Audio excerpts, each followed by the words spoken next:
that's basically what I have to say tonight.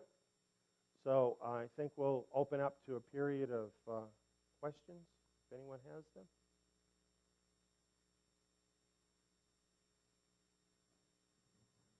Does anyone have any questions for Eliyahu tonight? The brother over here. Excellent. Here we go. This may seem like an off-the-wall question, but it keeps coming on my mind.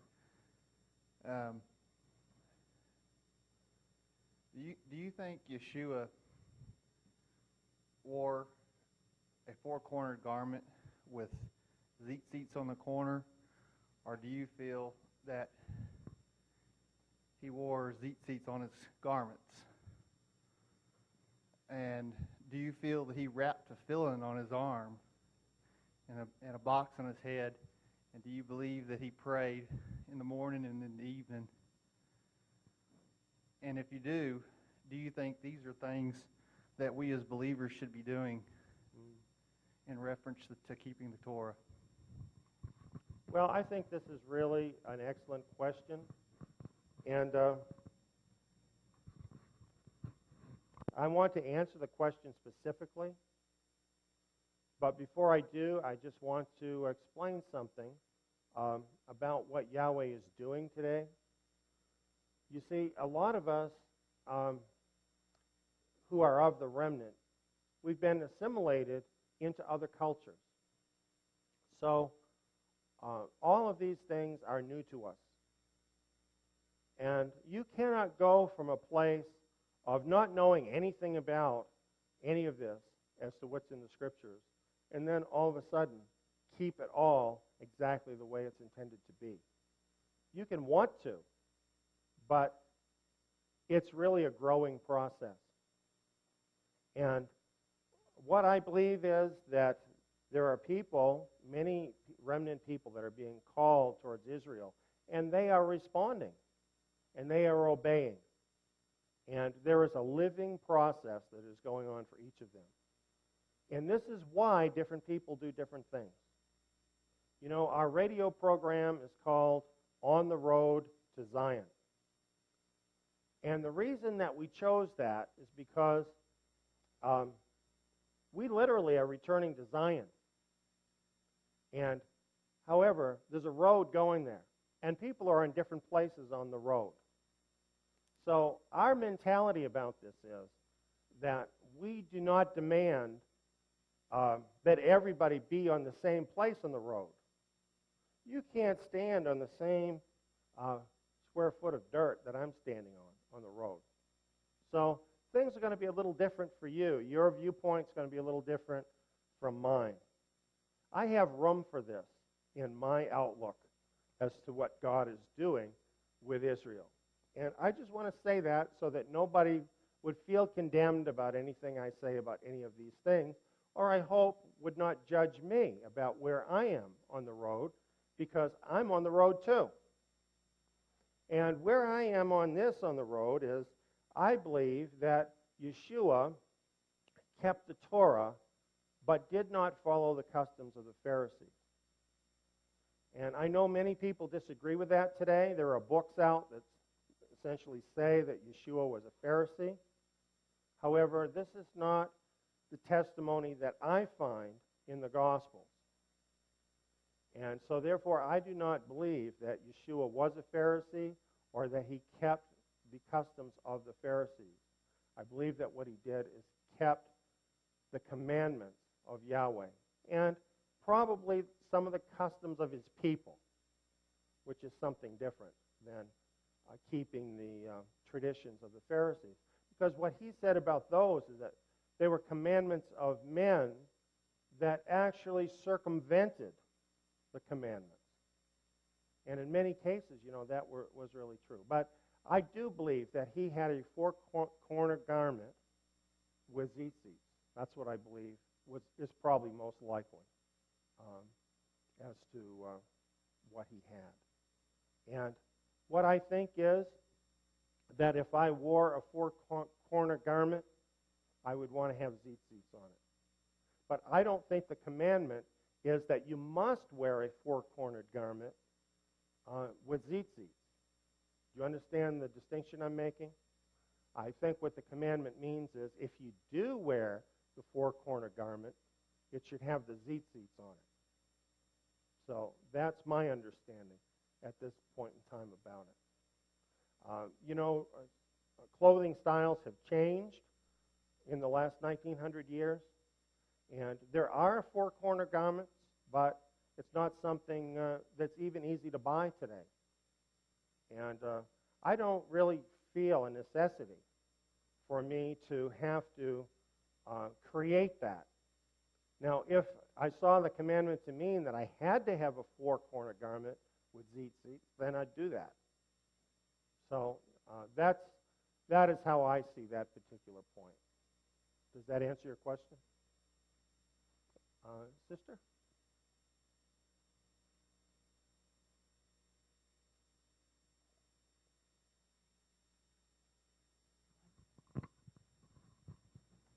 I've been studying your series on Revelation. I'm a partner, blessed to be a partner. Blessings. And there are teachers that put forth that we have entered the final 7 years.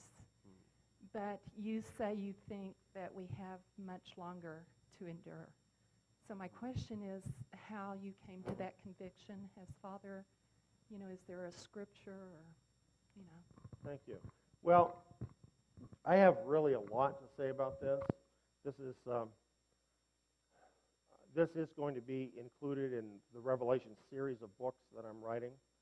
And when you start talking about things having to do with Bible chronology and so on, it becomes some of it quite complex. So it's not easy to give a simple answer in this kind of forum. But what I will say is this, that I think some of us have been kind of naive about the second Exodus. I think some of us have thought that just the way we are now, that we can get in our SUV or whatever and head off to the second Exodus. And the truth is, it really can't be that way. When Israel went out of Egypt, the Scripture tells us they went out according to their ranks. And when Moses was sent to Israel, he was sent to the elders of the tribes of Israel.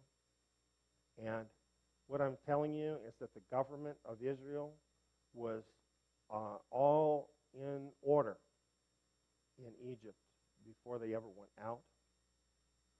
And where we are at right now, we're right at the beginning of this, really, of the gathering of the remnant.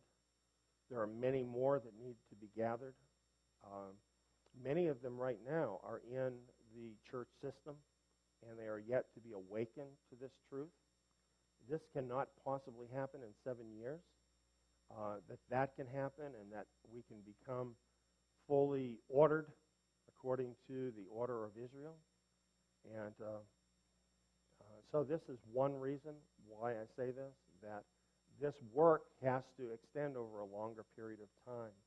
And the biggest obstacle to it is ourselves. We have to be changed, and we have to become Israelites. And we're in the process of that happening. This is not meant in any way to be a criticism of anybody. I don't want anyone interpreting what I'm saying as a criticism, because I'm simply talking about a necessary process that has to happen. We have been assimilated into all of the nations, and we have just been totally conditioned by the world. And you don't overcome all of that by going through some Torah studies, and then all of a sudden it's all gone. This is a growing process, and it takes time.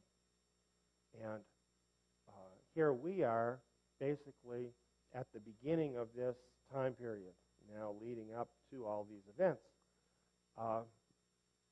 And it's hard for us.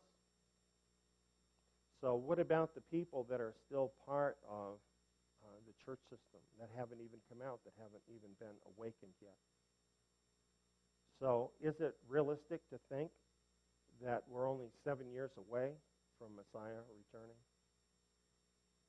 I just don't see that as part of, as realistic in the timetable that Yahweh has set out. It's also not realistic, I believe, according to the timetable set out in the book of Revelation. And in my book, it talks about that somewhat. And I've talked about this in some of our programs, too. But I think it is a mistake for people to be believing that all this is going to be wrapped up in 7 years. What will happen with that, I think, disappointment can be a killer. People set their mind on a short date for this, put everything they have into making it to that date. Then you get to that date, and it doesn't materialize. Then what? I think what we need to have is a mindset that we're signed up for the duration, right? We are part of Israel. Whatever Israel's future is going to be our future, and that we're going to give everything we've got to what Yahweh is doing. And however short or long that may prove to be, we are going to be there. And I think that is how Caleb, at 80 years old, managed to still be there to go into the land and drive out the giants. He didn't set a time limit on his faith. And I think that's really important for us to take the long view. I will tell you absolutely what I believe, and because I believe this is absolutely true in Scripture, that the generation of 1967 will not pass away until all of these things occur. But at the same time, I will tell you that our God is a righteous God, and He is a merciful God, and He is going to give people every opportunity before He allows the punishment to finally come. And there will be a separation work that is going to occur, just like happened in the first century, and it will take time for all of that to be fulfilled. So that's why I see it the way that I do. And I really wish people weren't so quick to say, oh, we're so close and it's going to happen within the next 7 years, because we don't have the evidence of that. It's not there. That would happen if Yahweh was not holding back the winds. So from that standpoint, I can understand why they feel that way, because it's all a house of cards. We all know that. And we're just looking and we're thinking, wow, this is going to fall over any day. And it really is the mercy of Yahweh. That's the only thing that's keeping that from advancing